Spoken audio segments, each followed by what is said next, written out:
busca de se reconciliar com seu Criador.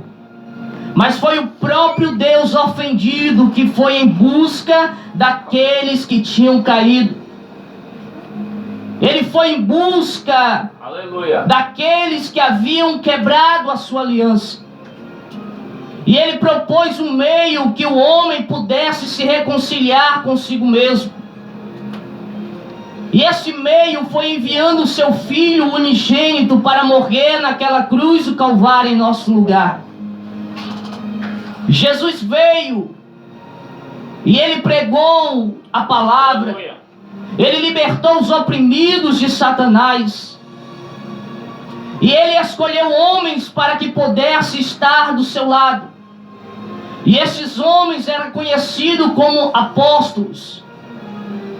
Esses homens estavam ali com ele aprendendo, porque Jesus ele deixaria uma obra para que os seus discípulos dessem continuidade.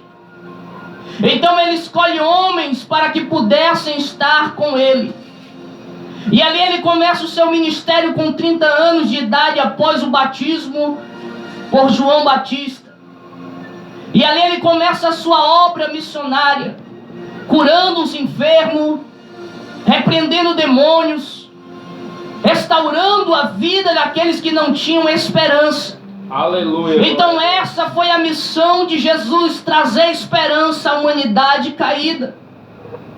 Não tinha esperança, mas Deus ele propôs o meio e o escape. Então a Bíblia diz que Deus olhou dos céus para a terra e ele não viu um justo sequer.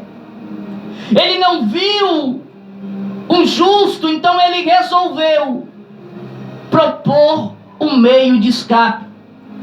Então Jesus ele pregou, libertou, e o povo daquele tempo não entendeu a sua missão. Aleluia. O povo esperava um Messias que viesse resolver os seus problemas. Eles esperavam um Messias que viesse libertá-los do jugo do Império Romano. Deus. Foi por isso que eles não receberam a Jesus. Foi por isso que eles não reconheceram Ele como Messias. Mas a missão de Jesus não era libertar do jugo carnal. A missão de Jesus não era libertar eles de uma escravidão de homens, mas libertar eles da pior escravidão que pode existir, que é a escravidão do pecado. Porque o salário do pecado é a morte, mas o dom gratuito de Deus é a vida eterna por meio de Cristo Jesus. Aleluia. E ali já estava chegando os últimos momentos de Cristo.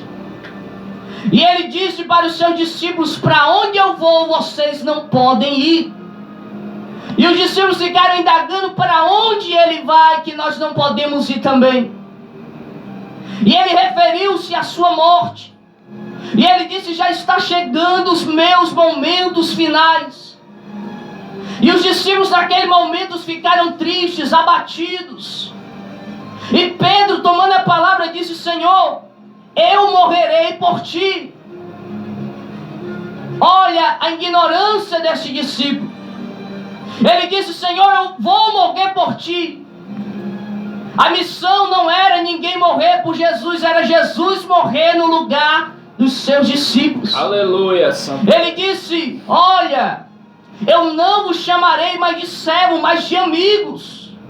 O bom pastor dá vida por suas ovelhas. Ele disse: Pedro, tu não entendes o que tu está falando. Antes que o galo cante, 3 vezes tu me negarás. E Pedro naquele momento se abate, os discípulos também se abatem. E Jesus diz para os seus discípulos: Satanás vos pediu para peneirar como trigo, mas eu orei por ti, para que a tua fé não desfalecesse. Muitas vezes Deus permite que nós passemos pela peneiração de Satanás. Essa peneiração no original quer dizer sacudir. Naquele tempo, para se separar o trigo da palha, era necessário uma espécie de bandeja. Ali se rebolava o trigo para o ar, a casca saía com o vento e o trigo caía na bandeja. Então Jesus estava dizendo: Satanás vos pediu para sacudir, para peneirar, mas eu não orei ao Pai para vos livrar da peneiração. Eu orei para que a fé de vocês venha permanecer firme. Aleluia. E ele disse para Pedro: Pedro, quando tu te converteres, fortalece os teus irmãos. Aí em seguida ele vem trazer agora uma palavra de consolo. Ele vem dizer para os seus discípulos: não se turbe o vosso coração. Crerdes em Deus, crerdes também em mim. Na casa de meu Pai há muitas moradas. Se isso não fosse verdade, eu vos teria dito. Mas eu vou preparar lugar para vocês. E quando eu for preparar lugar, eu virei outra vez para buscar vocês para mim mesmo. Olha que promessa gloriosa. Eu ficaria triste se Jesus tivesse dito: eu vou preparar lugar para os bilionários dessa terra. Eu irei preparar lugar para os importantes dessa terra. Mas a promessa foi para todo aquele que nele crê. A Bíblia diz que Jesus ele veio para os que eram seus, mas os seus não receberam. Mas todos quanto receberam, ele deu-lhes o poder de serem feitos filhos de Deus aos que creem no seu nome.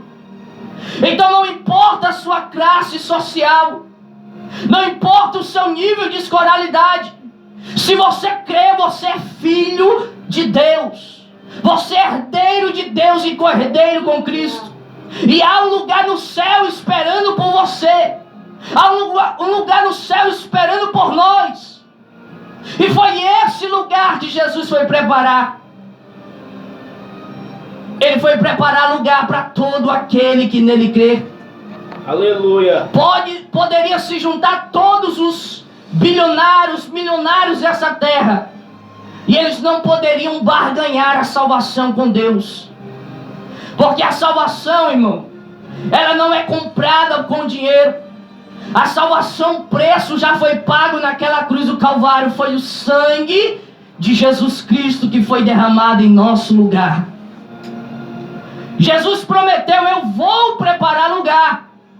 E quando eu preparar lugar para vocês, eu voltarei outra vez.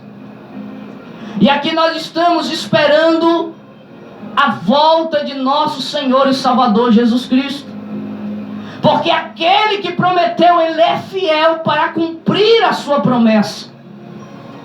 Muitos estão, como disse Jesus: ei, cuideis, tomai cuidado, para que a vossa vida não se sobrecarregue de glutonaria, de bebedice, e dos cuidados dessa vida. E aquele dia vos surpreenda.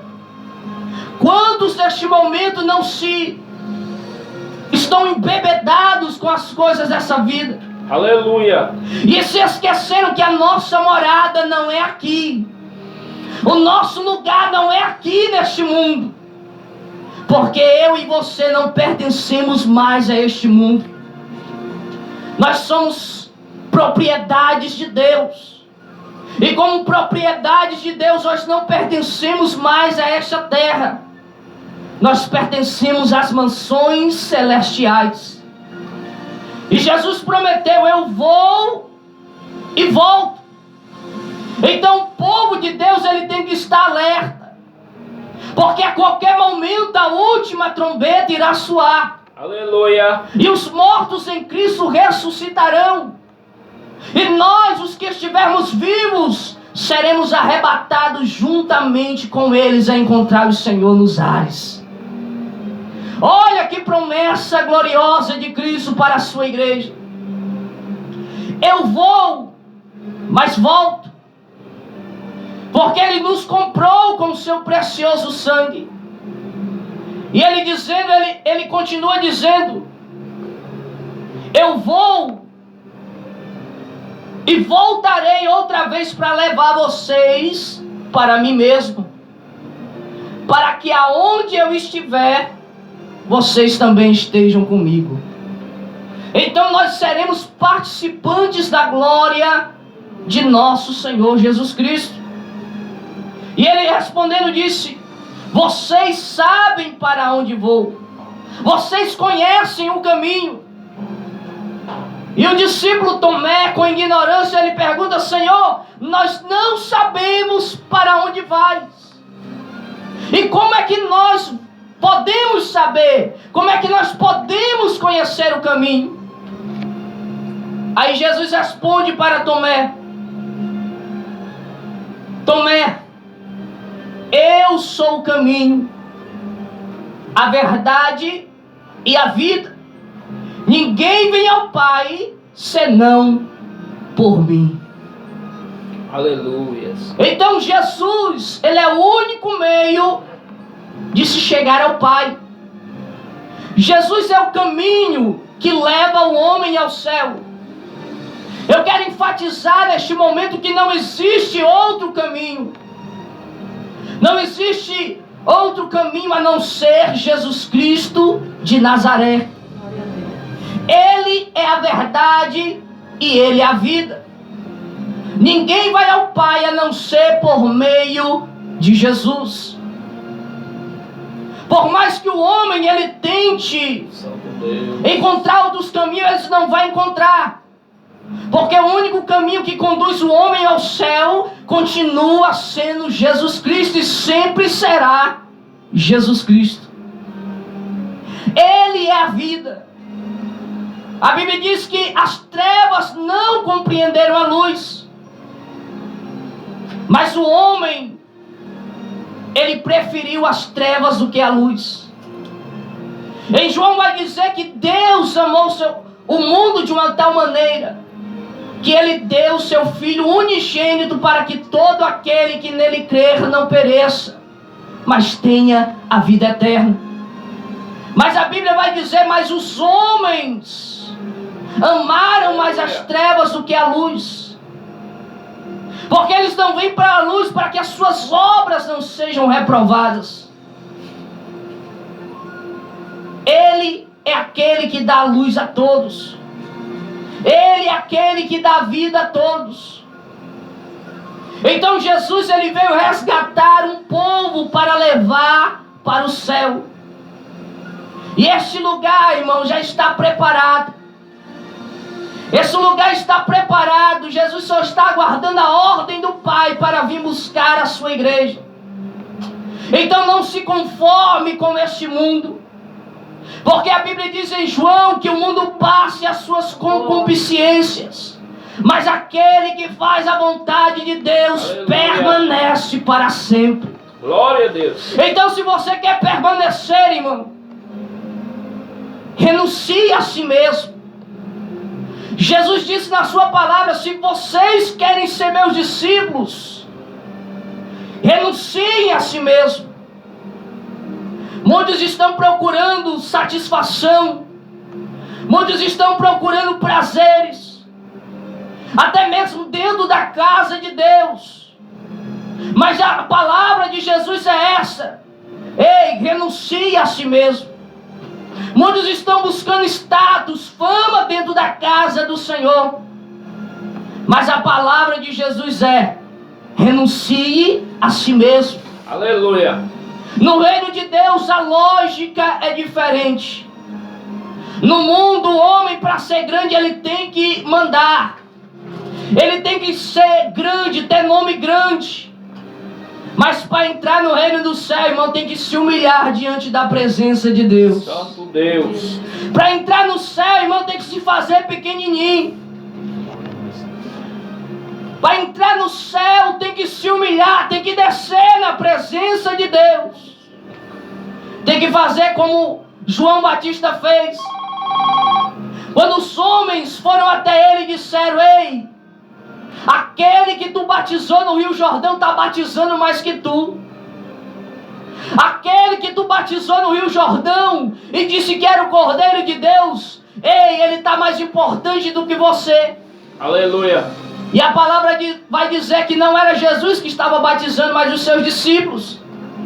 Mas João, irmão, mesmo sendo o maior dentre os profetas, ele olhou e disse: é necessário que ele cresça e que eu diminua. Glória a Deus. É necessário que ele cresça e eu desapareça. Porque a minha missão já foi cumprida. A minha missão foi: aquele que me ordenou a batizar, ele disse: ei, aquele que você vê descer o Espírito, esse é o que batiza com Espírito Santo e com fogo. Então a missão de João Batista era preparar o povo. E quando a missão terminou, ele disse: a minha missão já terminou. É necessário que ele cresça, é necessário que ele apareça e que eu diminua. Olha que espírito desse homem, irmão. Mesmo sendo mais importante dentre os profetas, o maior nascido de mulher, Aleluia. ele disse que eu diminua. Então que nós possamos trazer em nosso espírito um espírito de humildade. Então Jesus, ele veio para buscar um povo para levar para o céu. E nós não podemos se conformar com este mundo. Nós não podemos se conformar com um evangelho que só pregue bem-estar, só pregue riqueza. Santo Deus. Que pregue aquilo que nós queremos ouvir. Muitos estão buscando um evangelho de facilidades. Mas nós estamos aqui para enfatizar, irmão, o verdadeiro evangelho. Um evangelho de renúncia. Um evangelho que enfatize o céu. Que priorize o céu. Que pense no céu. Que prepare um povo para levar para o céu. Então Jesus, ele foi preparar lugar para o seu povo e ele já preparou. E agora nós estamos aguardando aqui na terra a sua promessa. Ainda que muitos digam: aonde está? Pessoas já me disseram: desde que os meus pais me falavam, meus avós falavam que Jesus ia voltar e ele não voltou. Mas eu quero enfatizar aqui, irmão, que a promessa que Jesus fez é verdadeira. A promessa que Jesus fez é real. A Bíblia vai dizer em Pedro que dizendo: muitos escarnecedores surgirão nos últimos dias, dizendo: aonde está a promessa da sua vinda? Porque desde que nossos pais dormiram, tudo permanece igual desde a criação. Mas Pedro vai dizer que eles ignoram que pela palavra de Deus os mundos foram criados. E pela palavra de Deus tudo existe. E que pela palavra de Deus o mundo foi encoberto pelo dilúvio. Aleluia. E toda aquela geração pereceu. Toda aquela geração morreu no dilúvio. E Pedro vai dizer que Jesus não voltou ainda, é porque ele é longânimo. É porque ele não quer que muitos se percam. É porque ele está estendendo o seu amor. Porque muitos ainda estão longe dos caminhos de Cristo. Quantos não se desviaram do caminho verdadeiro? E esta oportunidade de voltar. Jesus não veio ainda, irmão, é porque ele está dando tempo para você se arrepender. Você que se encontra afastado, você que ainda não aceitou a Jesus, ele está dando tempo para que você venha reconhecer a ele como o único caminho que leva o homem ao céu. Então Jesus, ele foi, mas ele irá voltar novamente. E nós temos que estar preparados, temos que estar com a nossa lamparina acesa, como aquelas 5 virgens que foram prudentes. Nós temos que nos preparar, irmãos, porque breve Aleluia. o noivo virá. E ele lá irá levar-nos para a sua morada. E eu quero enfatizar aqui, irmãos, se você pudesse sentir um pouquinho do céu, você não queria saber mais de voltar para a terra. O céu é um lugar especial. O céu é um lugar lindo. E eu termino aqui com as palavras do apóstolo João em Apocalipse. Ali não haverá mais choro, Ali não haverá mais dor, porque todas as coisas são passadas. Aleluia. Ali só haverá paz, alegria na presença de nosso Deus e de nosso Senhor Jesus Cristo. Então, confie e se prepare para morar no céu, porque um pouquinho de tempo aquele que há de vir virá, e nós iremos morar nas mansões celestiais. E aqui eu já quero agradecer essa rica oportunidade em nome de Jesus.